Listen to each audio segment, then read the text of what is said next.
د ما ډېرو درنو ګرانو افغانانو، زه نن غواړم چې تاسو ته د یو ډېر مهم لاریون اعلان وکړم.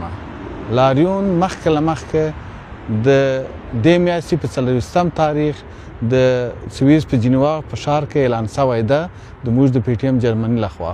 خو زه نن غواړم چې یو ځل بیا تاسو ته دا یادونه وکړم چې لاریون کې موږ څخه خامخا برخه اخلي.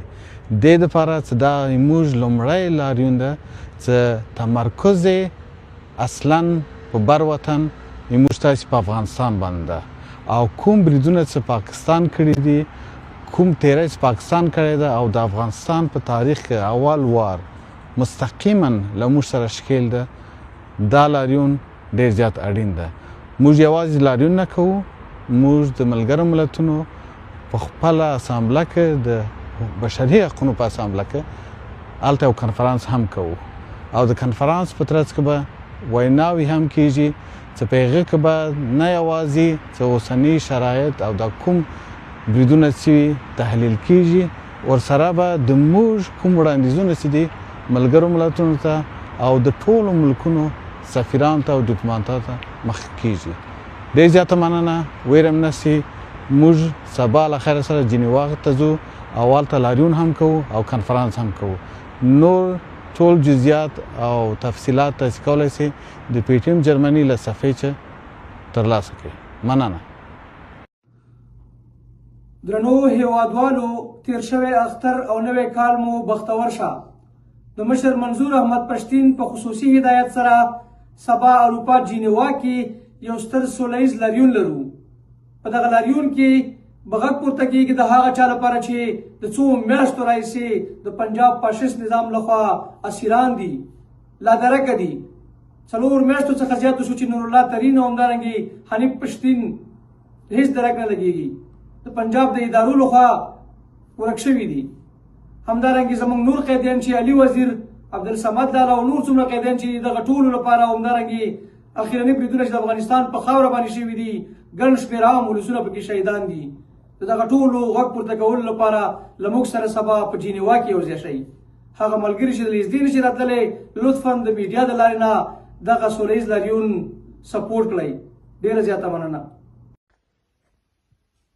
د وطن پر ننګ خبره ده تراشه، که په هر څه یې ناراضه اوس په خلا شه، چې د مور پړونه یې پرېنوځي پر ځمکه، ماموزه یې درته نارې وهي دا ځکه. نحمده ونصلي على رسوله الكريم، اما بعد فاعوذ بالله من الشيطان الرجيم، بسم الله الرحمن الرحيم. ډیرو درنو او معززو لروبرو افغانانو، درنو او پتمنو خویندو ورونو، السلام علیکم ورحمت الله وبرکاتو. درنو او عزتمندو، لکه څرنګه چې خبر یاست، سبا سه شنبه د مارچ د میاشتې 24 د سویس هیواد په جنیوا ښار کې د ملګرو ملتونو د عمومي دفتر مخې ته د یوه لوی او ستر لاریون او ورپسې د ملګرو ملتونو په پریس کلب کې د کانفرانس د جوړېدلو تابع شوې ده. دغه لاریون د مونشن، فرانکفورت، برلین، هامبورګ او نورو هیوادونو د لاریونونو په تسلسل کې د ښاغلي ملي مشر منظور احمد پښتین پر هدایت او امر دغه لاریون او کانفرانس ترسره کیږي. او دا لاریون او کانفرانس د پاکستان د وحشتونو پر افغان خاوره د ظلم او ناروا او خصوصا د ګران هیواد افغانستان پر پلازمینه کابل د وروستیو ظالمانه او وحشیانه بریدونو له کبله چې زموږ پر ګران هیواد پلازمینه کابل یې ترسره کړل، چې په نتیجه کې تر 400 ډیر زموږ بېګناه خویندې ورونه او شهیدان کړل او تر 250 تنه زیات یې ټپیان کړل.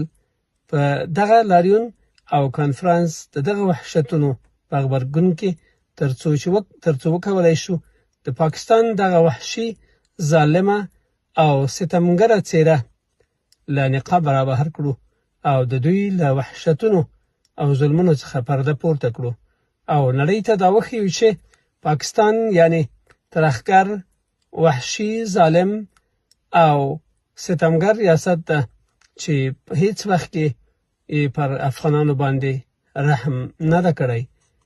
د روژې په مبارکه میاشت کې د لیلة القدر په مبارکو شپو ورځو کې زموږ بېګناه په سلګونو بېګناه افغانان خویندې ورونه شهیدان کړل او په سلګونو یې نور ټپیان کړل. غواړو چې د پاکستان دغه وحشي څیره نړۍ ته ښکاره کړو. نو درنو او قدرمنو خویندو ورونو هیله مو دا ده چې په دغه لاریون او کانفرانس کې را سره په پراخه پیمانه برخه واخلئ ځکه دا ډیر معاصر او ډیر مهم ده.